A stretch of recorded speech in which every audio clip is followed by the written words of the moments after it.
Ассалому алейкум дӯстони азиз, ин шабакаи Голос Мигранта мебошад ва ман Ҳабибулло Қурбонов бо шумо ҳастам. Дӯстони азиз, имрӯз дар якчанд масъалаҳои муҳим, ки ба муҳоҷирон алоқаманд аст, ҳамсӯҳбат мешавем. Махсусан гап мезанем дар бораи қарори нави Путин, ки динан, яъне рӯзи 10 август ба имзо расид ва ин қонун сахт ба муҳоҷирон тааллуқ дорад. Аз ҳамин хотир навбаро то охир тамошо кунед, то ин ки аз ҳамаи хабарҳо хабардор бошед. аввалин хабаре ки дар ин навбор мехоҳам ба шумо бирасонам ин аст, ки бародароне ки ба фурӯши дороҳои гиёҳӣ аз Миср машғул ҳастанд, барои шумо аксия эълон карданд ба хотири Иди Қурбон. Агар шумо хабардор набошед, 10 рӯз пас Иди Қурбон аст ва шумо метавонед ҳамин рӯзҳоро истифода бубаред. Ҳар як доруе ки шумо аз ин бародарон харидорӣ мекунед, акнун 100 рубл скидка мешавад. Дӯстони азиз, кӯшиш кунед ки ин аксияро истифода бубаред, доруҳоро харидорӣ кунед. Ва хабари дигаре ки вобаста ба ин аст, акнун бо хоҳиши муҳоҷирон ин бародаро доруҳоро ба Тоҷикистон бурда расониданашро ҳам илоҷашро ёфтанд. Яъне шумо метавонед доруҳоро заказ кунед ва дар давоми 5 рӯз доруҳоро аз душанбе дастрас кунед. Ва гуфта намонам ки ҳаққи хизматрасонияшон, яъне чӣ тавре ба қавле мегӯям, дастравкааш 300 рубл мебошад. Занг занед ва ҳатман ин доруҳоро истифода бубаред. Сифаташ беҳтарин аст, ман ба шумо тавсия медиҳам. Додгоҳи вилояти Москав, яъне Московская област, рӯзи 9 август 4 нафари муҳоҷири тоҷикро аз гурӯҳи бандаи ГТА ба ҳабси умрбод равонаи зиндон кард ва як нафари онҳоро ба муҳлати 20 сол ба ҳукми низомаш сахт зери панҷара нишонид. Шояд ҳоло шумо савол бидиҳед ки бандаи ГТА чӣ гуна банда аст. Ба гуфти додгоҳи Москав, бандаи ГТА соли 2012 таъсис дода шудагӣ буд ва корашон ҷинояткорӣ буд. Яъне шабона дар трассаи М4, яъне ки берун аз Москав, мошинҳоро ба ҳар роҳ манъ мекарданд, яъне ки ба зери чархҳои мошинҳо ҳар гуна чизҳои хордор мепартофтанд ва балони онҳо мекафид. Онҳо ки манъ мекарданд, дар ҳамин ҳолат зери ҳамлаи ҳамин бандаи ГТА қарор мегирифтанд. Чӣ кор мекарданд? Мошинро соҳиб мешуданд, пулу молашро мегирифтанд ва худи ронандаро ба қатл мерасониданд. Ба гуфтаи додгоҳи Москав, инҳо 17 ҳамин гуна ҷинояткорро содир карданд. ҷиноятҳои онҳо соли 2014 ошкор шуд ва онҳоро хостанд дастгир кунанд. Дар натиҷаи муқовимат нишон доданашон якчанд нафари онҳоро ба қатл расониданд соли 2014 ва боқимондаашонро суд карданд. Як ҳодиса шудагӣ буд дар соли 2016, ки сари суди боқимондаашон мерафт. Дар вақти процесси суд як чанд нафаре аз ҳамин бандаи ГТА барои халос кардани ҳаммаслаконашон омада дар ҳамон идораи суд даромаданд ва парон онҷо сар шуд. Вале ин нафарон ба мақсади худ нарасиданд, ҳаммаслакони худро аз он ҷо халос карда натавонистанд ва дар охир худашон ҳам ба қатл расонида шуданд, яъне ки кушта шуданд. Ва боқимондааш рӯзи 9 август 4 нафараш ба ҳабси умрбод равонаи зиндон шуд.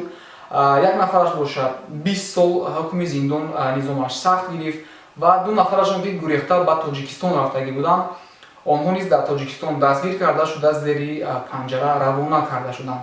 Мутаассифона ҳамаи онҳое ки ман мегӯям 4 нафар ҳабси умрбод, як нафар 20 сол, дигаронаш дар Тоҷикистон, ҳамаашон муҳоҷирон буданд, ҳамаашон шаҳрвандони Тоҷикистон ҳастанд.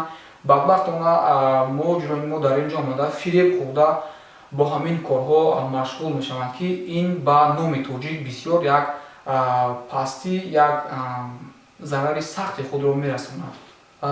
Дар охир гуфтанӣ ҳастам ки то кадом дараҷа инҳо гунаҳгор ҳастанд, нестанд. Рости гап мо ҳеҷ чиз аниқ гуфта наметавонем, вале ҳар чизе ки ман гуфтам, ин аз ҳамаи хабарҳо аст, ки аз додгоҳи вилояти Москав гирифтанд ва хулоса бигӯем ин суханони додгоҳи Москав аст. мехоҳам як хабари дигарро ба шумо берасонам, ки рости гап намедонам ба шумо инро ман чӣ хел бигӯям. Ин як хабари нанговар аст. Рости гап аз гуфтани ҳамин гуна хабарҳо монда ҳам шудем. Яъне дар Қазоқистон нафароне ки аз Тоҷикистон ҳастанд, муҳоҷир буданд ва оҳиста оҳиста тоҷир шуданду бизнесмен шуданд. Барои аз бозор, яъне ки барои рақобат, аз рақобат дур кардани тоҷики худ киллер гирифтанд, яъне ки ҷинояткоронро даъват карданд. Онҳо ҳам тоҷик ҳастанд, ба онҳо $4000 пешниҳод карданд то ин ки ба инҳо зарар бирасонанд ва онҳо ҳам розӣ шуданд, яъне ки ҷинояткорон ҳам тоҷик буданд, розӣ шуданд ва гирифта анбори Ҷамшед Алиевро, ки ин ҳам як муҳоҷир, як тоҷири тоҷик буд, анбори онро оташ заданд, ки дар натиҷа Ҷамшед Алиев зиёда аз $500 миллион зарар дид. дӯстони азиз, барои чӣ шумо мисли озарбойҷонҳо нестед? чаро шумо мисли армянҳо нестед? бубинед, озарбойҷонҳо дар Русия, дар Москав ҳамаи ресторанҳоро гирифтанд, ҳамаи бозорҳоро онҳо забт карда гирифтанд. барои чӣ? барое ки онҳо тифоқ ҳастанд, онҳо якдигарро дастгирӣ мекунанд, онҳо як бизнесмени худро маслиҳату насиҳат дода онро боло мебарторанд. мо бошем чӣ кор мекунем? мана ин хел корҳо мекунем. ин як тур нест. рости гап, аз ҳамин гуна хабарҳо, аз ҳамин намуд корҳои муҳоҷирони тоҷики худамон шарм меояд. биёед дӯстони азиз, ин гуна набошем, дастгирӣ кунем, якдигарро маслиҳат диҳем, оне ки дар боло аст поёнро роҳ нишон диҳад, мо ҳам баланд шавем, мо ҳам обу рӯямон баланд шавад дар байни ин қадар давлатҳо. мо бошем бо ҳамин гуна корҳоямон машҳур ҳастем. дар куҷое ки як тоҷики тоҷирро мефаҳмем ки як кас пеши роҳашро гирифтааст, як кас ӯро ғам метиҳад, як кас ба ӯ зарар расонида истодааст, мефаҳмӣ зараррасон ки аст, боз як тоҷики дигар.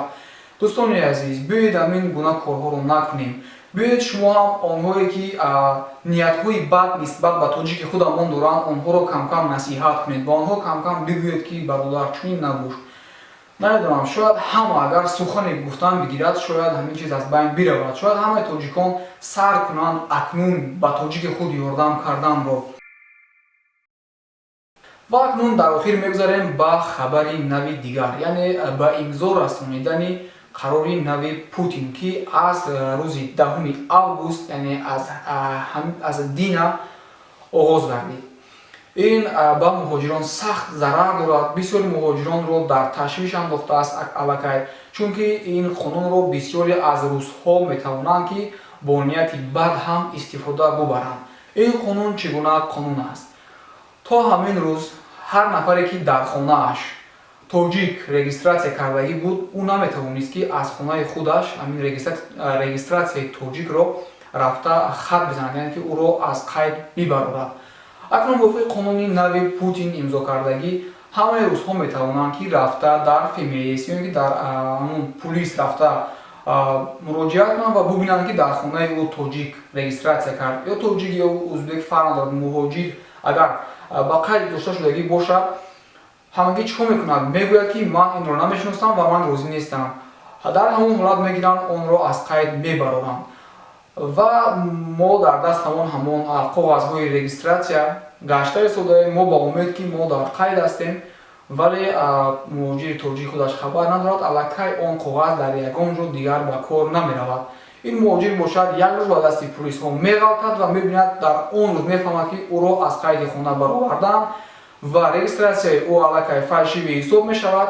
дар он ҳолат дигар ин муҳоҷирро сар наметиҳанд, ӯро аз 2 то 5 ҳазор рубл ҷарима мекунанд ва равонаш мекунанд ба Тоҷикистон бо манъ кардани вуруд ба Русия, яъне запрет въезд ба муддати 3 сол. хулоса, ин қарори нав ба имзо расонидаи Путин ба муҳоҷирони мо ягон фоида надорад, бар зарари онҳо аст, чунки пулисҳо пас аз ба имзо расидани ин қарор фаъолтар мешаванд. шояд ба квартираҳо ҳам даромада бубинанд ки дар он ҷо тоҷикое ки дар ҳамон квартира регистратсия кардагӣ нестанд, онҳоро ғам бидиҳанд. хулосаи гап, ин қарор барои пулисҳо, ба қавли оддии тоҷикӣ бигӯям, як хӯрок аст ки бо иштиҳо истифодааш мебаранд. ба ҳамин хотир эҳтиёт бошед дӯстони азиз. хуб, навори мо ба охир расид. ҳатман дар шабакаи мо обуна шавед. ман кӯшиш мекунам ки аз ҳодисаҳои дар пеш омада шуморо аввалин шуда хабардор намоям. дар охир ба ҳамаи шумо барори кор мехоҳам. хайр дӯстони азиз, ободу пирӯз бошед.